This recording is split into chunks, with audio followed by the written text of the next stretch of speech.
పేతురు రాసిన 2వ పత్రిక 1వ అధ్యాయం.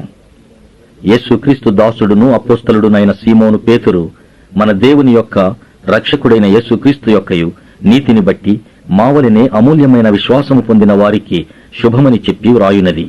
తన మహిమను బట్టియు గుణాతిశయమును బట్టియు మనలను పిలిచిన వాని గూర్చిన అనుభవ జ్ఞానము మూలముగా ఆయన దైవశక్తి జీవమునకును భక్తికిని కావలసిన వాటినన్నిటినీ మనకు దయచేయుచున్నందున దేవుని గూర్చినట్టియు మన ప్రభువైన యేసును గూర్చినట్టియునైన అనుభవ జ్ఞానము వలన మీకు కృపయు సమాధానమును విస్తరించునుగాక.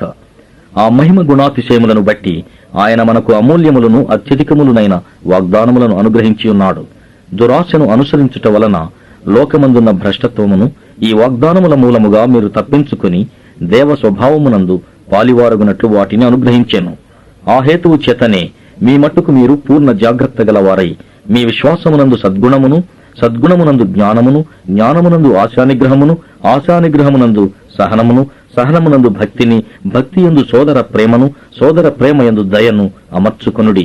ఇవి మీకు కలిగి విస్తరించిన ఎడల అవి మన ప్రభువైన యేసుక్రీస్తును గూర్చిన అనుభవ జ్ఞాన విషయములో మిమ్మను సోమరులైనను నిష్ఫలులైనను కాకుండా చేయును. ఇవి ఎవనికి లేకపోవునో వాడు తన పూర్వ పాపములకు శుద్ధి కలిగిన సంగతి మరచిపోయి గ్రుడ్డివాడును దూరదృష్టి లేనివాడును అగును. అందువలన సోదరులారా, మీ పిలుపును ఏర్పాటును నిశ్చయము చేసుకున్నటకు మరి జాగ్రత్త పడుడి. మీరు ఇట్టి క్రియలు చేయువారైతే ఎప్పుడునూ తొట్టిల్లరు. అలాగున మన ప్రభువును రక్షకుడునైన యేసుక్రీస్తు యొక్క నిత్యరాజ్యములో ప్రవేశము మీకు సమృద్ధిగా అనుగ్రహింపబడును.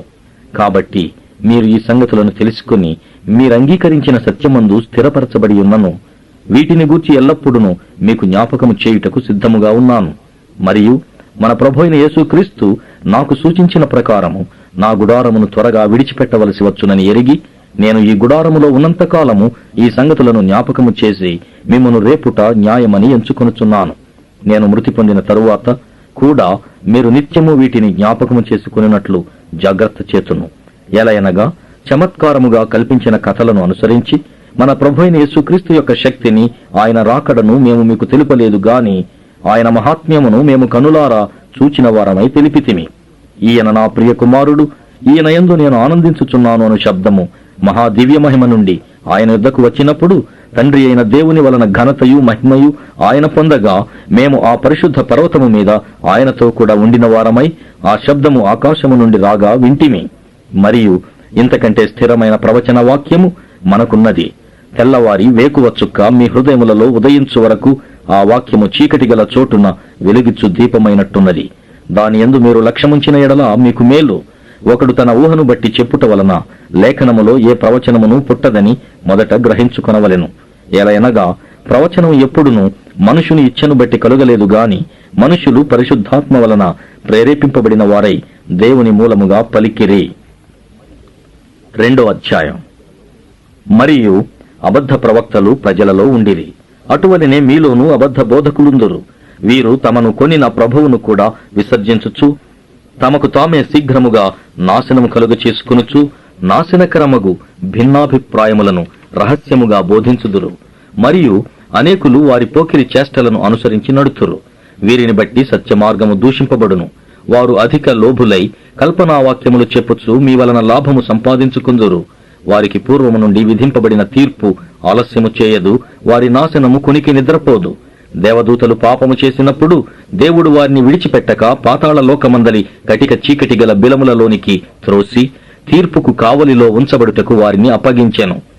మరియు ఆయన పూర్వకాలమందున్న లోకమును విడిచిపెట్టక భక్తిహీనుల సమూహం మీదికి జల ప్రళయమును రప్పించినప్పుడు నీతిని ప్రకటించిన నోవహును మరి 7 కాపాడెను.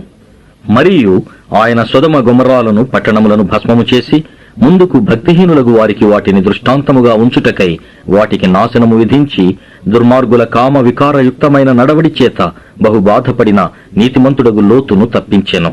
ఆ నీతిమంతుడు వారి మధ్యను కాపురముండి తాను చూచిన వాటిని బట్టియు వినిన వాటిని బట్టియు వారి అక్రమమైన క్రియల విషయములో దినదినము నీతిగల తన మనస్సును నొప్పించుకునుచూ వచ్చాను. భక్తులను శోధనలో నుండి తప్పించుటకును దుర్నీతిపరులను ముఖ్యముగా మలినమైన దురాశ కలిగి శరీరానుసారముగా నడుచుకొనుచు ప్రభుత్వమును నిరాకరించుచు శిక్షలో ఉంచబడిన వారిని తీర్పు దినము వరకు కావలిలో ఉంచుటకును ప్రభు సమర్థుడు. వీరు తెగువగలవారును స్వేచ్ఛాపరులునై మహాత్ములను దూషింప వెరువక ఉన్నారు. దేవదూతలు వారికంటే మరి అధికమైన బలమును శక్తియు గలవారైనను ప్రభు ఎదుట వారిని దూషించి వారి మీద నేరము మోపవెరతురు. వారైతే పట్టబడి చంపబడుటకే స్వభావ సిద్ధముగా పుట్టిన వివేక శూన్యములగు మృగముల వలె ఉండి తమకు తెలియని విషయములను గూర్చి దూషించుచు తమ దుష్ప్రవర్తనకు ప్రతిఫలముగా హాని అనుభవించుచు తాము చేయు నాశనముతోనే తామే నాశనము పొందుదురు. ఒకనాటి సుఖానుభవము సంతోషమని ఎంచుకుందురు. వారు కళంకములను నిందాస్పదములునై తమ ప్రేమ విందులలో మీతో కూడా అన్నపానములు పుచ్చుకొనొచ్చు తమ భోగముల యందు సుఖించుదురు. వ్యభిచారిణిని చూచి ఆశించుచు పాపము మానలేని కన్నులు గలవారును అస్థిరులైన వారి మనస్సులను మరులు కొల్పుచు లోభత్వమందు సాధకము చేయబడిన హృదయము గలవారును శాపగ్రస్తులునయుండి తిన్నని మార్గమును విడిచి బెయోరు కుమారుడైన బిలాము పోయిన మార్గమును బట్టి త్రోవ తప్పిపోయిరి. ఆ బిలాము దుర్నీతి వలన కలుగు బహుమానమును ప్రేమించెను. అయితే తాను చేసిన అతిక్రమము నిమిత్తము అతడు గద్దింపబడెను. ఎట్లనగా నోరులేని గార్ధపము మానవ స్వరముతో మాటలాడి ఆ ప్రవక్త యొక్క వెర్రితనమును అడ్డగించెను. వీరు నీళ్లు లేని బావులును పెనుగాలికి కొట్టుకుని పోవు మేఘములునయ్యున్నారు. వీరి కొరకు గాఢాంధకారము భద్రము చేయబడి ఉన్నది. వీరు వ్యర్థమైన డంబపు మాటలు పలుకుచు తామే శరీర సంబంధమైన దురాశలు గలవారై తప్పు మార్గమందు నడుచు వారిలో నుండి అప్పుడే తప్పించుకొనిన వారిని పోకిరి చేష్టల చేత మరులు కొల్పుచున్నారు. తామే భ్రష్టత్వమునకు దాసులయుండియు అట్టి వారికి స్వాతంత్ర్యము ఇత్తుమని చెప్పుదురు.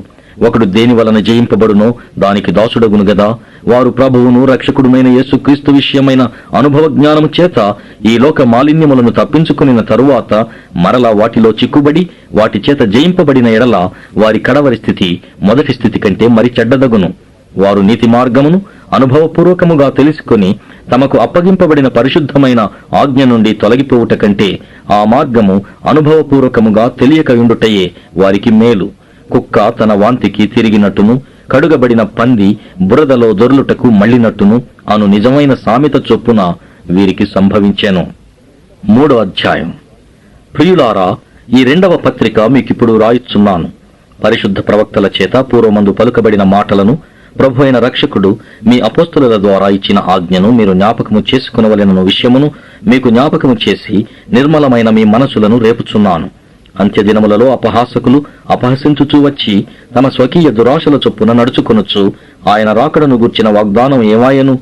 పితరులు నిద్రించినది మొదలుకొని సమస్తమును సృష్టి ఆరంభముననున్నట్టే నిలిచియున్నదే అని చెప్పుదురని మొదట మీరు తెలుసుకునవలెను. ఎలయనగా పూర్వము నుండి ఆకాశముండెననియు నీళ్లలో నుండి నీళ్ల వలనను సమకూర్చబడిన భూమియు దేవుని వాక్యము వలన కలిగిననియు వారు బుద్ధిపూర్వకముగా మరతురు. ఆ నీళ్ల వలన అప్పుడున్న లోకము నీటి వరదలో మునిగి నశించెను. అయితే ఇప్పుడున్న ఆకాశమును భూమియు భక్తిహీనుల తీర్పును నాశనమును జరుగు దినము వరకు అగ్ని కొరకు నిలువ చేయబడినవై అదే వాక్యము వలన భద్రము చేయబడి ఉన్నవి. ప్రియులారా, ఒక సంగతి మరచిపోకుడి. ఏమనగా ప్రభువు దృష్టికి ఒక దినము 1000 సంవత్సరముల వలెను 1000 సంవత్సరములు ఒక దినము వలెను ఉన్నవి. కొందరు ఆలస్యమని ఎంచుకున్నట్లు ప్రభు తన వాగ్దానమును గూర్చి ఆలస్యము చేయువాడు కాడు గాని ఎవడునూ నశింపవలెనని ఇచ్చయింపక అందరూ మారుమనసు పొందవలెనని కోరుచు మీ ఎడల దీర్ఘ శాంతము గలవాడయున్నాడు. అయితే ప్రభు దినము దొంగ వచ్చినట్లు వచ్చును. ఆ దినమున ఆకాశములు మహాధ్వనితో గతించిపోవును, పంచభూతములు మిక్కటమైన వేండ్రముతో లయమైపోవును, భూమియు దాని మీదనున్న కృత్యములను కాలిపోవును. ఇవన్నీ ఇట్లు లయమైపోవునవి గనుక ఆకాశములు రవులుకొని లయమైపోవునట్టియు పంచభూతములు మహావేండ్రముతో కరిగిపోవునట్టియు దేవుని దినపు రాకడ కొరకు కనిపెట్టుచు దానిని ఆశతో అపేక్షించుచు మీరు పరిశుద్ధమైన ప్రవర్తనతోనూ భక్తితోనూ ఎంతో జాగ్రత్త గలవారై ఉండవలెను. అయినను మనం ఆయన వాగ్దానమును బట్టి క్రొత్త ఆకాశముల కొరకును క్రొత్త భూమి కొరకును కనిపెట్టుచున్నాము. వాటి యందు నీతి నివసించును. ప్రియులారా, వీటి కొరకు మీరు కనిపెట్టువారు గనుక శాంతము గలవారై ఆయన దృష్టికి నిష్కళంకులుగాను నిందారహితులుగాను కనబడునట్లు జాగ్రత్తపడుడి. మరియు మన ప్రభు యొక్క దీర్ఘ శాంతము రక్షణార్థమైనదని ఎంచుకొనుడి. అలాగు మన ప్రియ సోదరుడైన పౌలు కూడా తనకు అనుగ్రహింపబడిన జ్ఞానము చొప్పున మీకు రాసియున్నాడు. వీటిని గూర్చి తన పత్రికలన్నిటిలోనూ బోధించుచున్నాడు. అయితే వాటిలో కొన్ని సంగతులు గ్రహించుటకు కష్టమైనవి. వీటిని విద్యా విహీనులను అస్థిరులైన వారును తక్కిన లేఖనములను అపార్థము చేసినట్లు తమ స్వకీయ నాశనమునకు అపార్థము చేయుదురు. ప్రియులారా, మీరు ఈ సంగతులు ముందుగా తెలుసుకుని ఉన్నారు గనుక మీరు నీతి విరోధుల తప్పు బోధ వలన తొలగింపబడి మీకు కలిగిన స్థిర మనస్సును విడిచి పడిపోకుండా కాచుకొనియుండుడి. మన ప్రభువును రక్షకుడునైన యేసుక్రీస్తు అనుగ్రహించు కృపయందును జ్ఞానమందును అభివృద్ధి పొందుడి. ఆయనకు ఇప్పుడును యుగాంత దినము వరకును మహిమ కలుగునుగాక. ఆమేన్. ఇంతటితో 2వ పేతురు పత్రిక పఠనం ముగిసింది.